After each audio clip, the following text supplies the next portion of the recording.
Officially within no time ये हमने we strongly condemn the unwarranted attack against Iran and called for an immediate halt to escalation through urgent resumption of diplomacy to achieve a peaceful negotiated resolution to the crisis.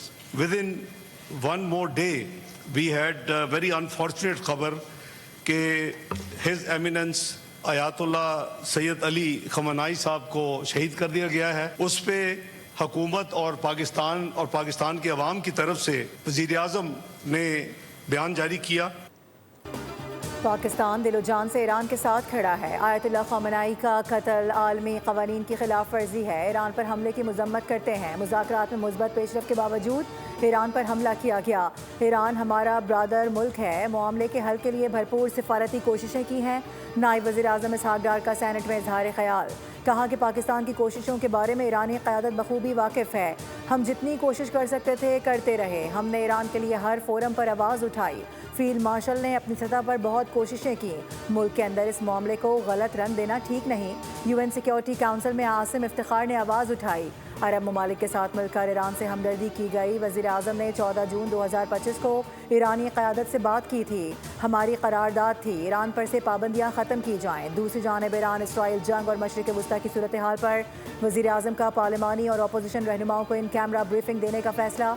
वज़ीर आज़म ने senate और कौमी assembly के पार्लिमानी leaders और opposition रहनुमाओं को मदऊ कर लिया। In camera briefing कल दिन 11 बजे दी जाएगी, जिसमें खित्ते की सिक्योरिटी सूरत हाल और पाकिस्तान के मौक़िफ़ पर तफसीली आगाह किया जाएगा।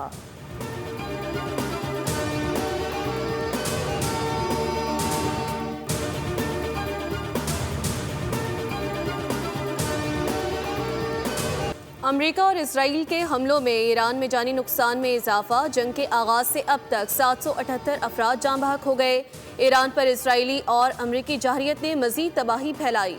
ताज़ा कार्रवाइयों में रिहायशी इलाकों को हदफ बनाया गया। हमदान और अस्फहान में किए गए हमलों में 18 ईरानी फ़ौजी जाँ बहक हुए। ईरान ने रात गए मशरिक़ वस्ता में अमरीका के 6 फ़ौजी अड्डों समेत इसराइल के मुख्तलिफ शहरों पर मिसाइलों से हमला किया। दारुल हुकूमत रियाज में अमरीकी सिफारत खाने से 2 ड्रोन टकराने के बाद आग लग गई। ईरान ने बहरीन, इराक, इमारात और कुवैत में अमरीकी फ़ौजी अड्डों को निशाना बनाया। अमरीकी फ़ौजी अड्डों के अलावा ईरान ने इसराइल के मुख्तलिफ शहरों पर भी मिसाइलों से हमला किया। ईरान ने इसराइली वज़ीर आज़म के दफ्तर और इसराइली फ़ज़ाइया के हेडक्वार्टर को निशाना बनाया। ईरानी मीडिया के मुताबिक दोनों हमलों में खैबर मिसाइल इस्तेमाल किए गए। तेल अवीव, हीफा और मशरिक़ बैतुल मक़दस पर भी हमले किए गए। अल जज़ीरा के मुताबिक दोहा में लगातार 5 धमाके सुने गए। कतर ने ईरान के 5 तैयारे मार गिराने का दावा किया था। अबू धाबी में भी धमाकों की आवाज़ें सुनी गईं। तेहरान में भी 2 धमाके हुए। इसराइल को ईरानी सुप्रीम लीडर आयतुल्लाह खamenei की लोकेशन किसने दी? इसराइली ईरानी सुप्रीम लीडर को शहीद करने में कैसे कामयाब हो गए? बरतानवी अखबार फाइनेंशियल टाइम्स की रिपोर्ट में अहम इंकशाफात। रिपोर्ट के मुताबिक इसराइल ने ईरान के सुप्रीम लीडर आयतुल्लाह खamenei को निशाना बनाने के लिए कई बरसों पर मुहित खुफिया इंटेलिजेंस मुहिम चलाई। कई बरस ने तेहरान के ट्रैफिक कैमरों को हैक करके निगरानी की जाती रही। तेहरान के ट्रैफिक कैमरों की तस्वीर को खुफिया तरीके से तल अवीव और जनूबी इसराइल में मौजूद सर्वर्स तक मुंतकिल किया जाता रहा।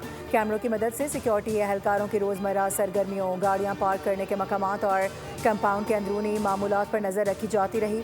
इसराइली इंटेलिजेंस ने सिक्योरिटी गार्ड्स और दीगर मुतालिका अफराद की रिहाइश, ड्यूटी औकात, सफ़र के रास्तों और ज़िम्मेदारियों का मुकम्मल पैटर्न ऑफ लाइफ तैयार किया। ये कार्रवाई सिर्फ कैमरों तक महदूद नहीं थी, बल्कि मोबाइल फ़ोन टावर्स में खलल डालने जैसे इक़दाम भी किए गए थे। इसराइली इंटेलिजेंस के एक ओहदेदार के बकौल, हम तेहरान को ऐसे जानते थे जैसे यरूशलेम को जानते हैं।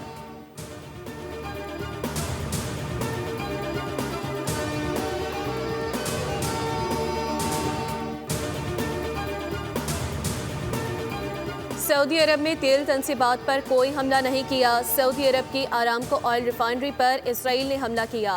ईरानी मीडिया का दावा कि इसराइल के अगले फॉल्स फ्लैग हमले में मुत्तहिदा अरब इमारात की अल फजीरा बंदरगाह भी शामिल है। इसराइल के इन हमलों का मकसद इलाकाई ममालिक को गुमराह करने की कोशिश और ईरान में शहरी मकामात पर इसराइली हमलों से तवज्जो हटाना है। ईरानी नायब वज़ीर ख़ारजा का कहना है कि सऊदी तेल तनसीबात हमारा हदफ नहीं, सऊदी भाइयों से राब्ते में हैं। قطر اور سعودی عرب سے موساد کے ایجنٹس گرفتار۔ موساد کے ایجنٹس ان ممالک میں بم دھماکوں کی منصوبہ بندی کر رہے تھے۔ امریکی صحافی ٹکر کارلسن نے انکشاف کیا ہے کہ اسرائیل کا مقصد صرف ایران کو نقصان پہنچانا نہیں بلکہ قطر، متحدہ عرب امارات، سعودی عرب اور دیگر خلیجی ممالک کو کمزور بنانا بھی ہے، اور اسرائیل اس میں کسی حد تک کامیاب بھی ہو چکا ہے۔ لبنان میں اسرائیلی فضائی حملوں کے نتیجے میں جاں بحق افراد کی تعداد 52 ہو گئی، 154 افراد زخمی۔ بیروت اور دیگر علاقوں میں بمباری کے بعد متعدد عمارتیں ملبے کا ڈھیر بن گئیں۔ رپورٹ کے مطابق اسرائیلی جنگی طیاروں نے بیروت کے جنوبی مضافاتی علاقے الجنہ میں ایک رہائشی اپارٹمنٹ کو نشانہ بنایا، جس کے نتیجے میں متعدد شہری جاں بحق اور کئی زخمی ہو گئے۔ ادھر اسرائیلی فوج نے لبنان میں درجنوں مقامات خالی کرنے کے لیے حکم نامہ جاری کر دیا۔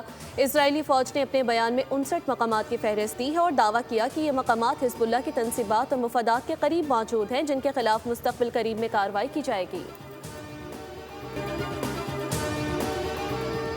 پاکستان کی دفاعی صلاحیتیں آزمودہ اور ناقابل تردید ہیں۔ پاکستان نے ہمیشہ باہمی احترام اور برابری کی بنیاد پر تعلقات قائم کیے۔ وزیر دفاع خواجہ آصف کا ایکس پر پیغام، کہا کہ پاکستان کے کسی ملک کے خلاف بالادستی کے عزائم نہیں، ہماری ترجیح استحکام، ترقی اور خوشحالی ہے۔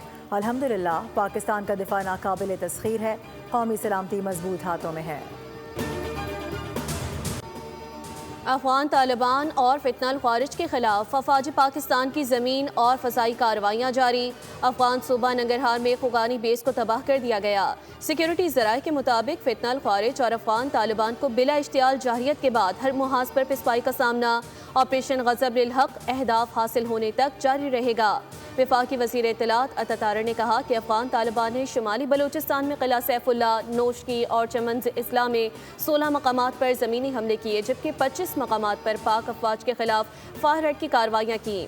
تمام مقامات پر حملوں کو مؤثر طور پر پسپا کر دیا گیا، جس کے نتیجے میں 27 کارندے ہلاک اور متعدد زخمی ہو گئے۔ مادر وطن کا دفاع کرتے ہوئے ایف سی بلوچستان نارتھ کا ایک جوان شہید جبکہ 5 زخمی ہوئے۔ خیبر پختونخوا میں افغان طالبان کے 40 کارندے مارے گئے۔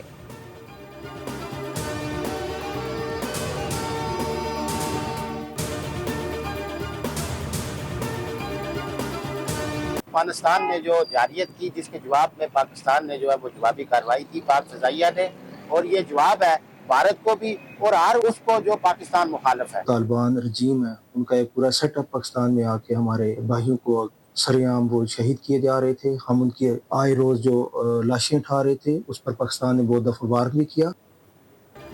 آپریشن غضب للحق پر آزاد کشمیر کے عوام کا بھرپور حمایت کا اعلان۔ طالبان رجیم نے پاکستان پر بزدلانہ حملہ کیا، جس کا منہ توڑ جواب دیا گیا۔ شہریوں نے کہا کہ افغان طالبان رجیم کے خلاف کارروائیاں پاکستان کے ہر دشمن کے لیے پیغام ہے۔ قوم دشمن کے خلاف اپنی افواج کے ساتھ سیسا پلائی دیوار بنی ہوئی ہے۔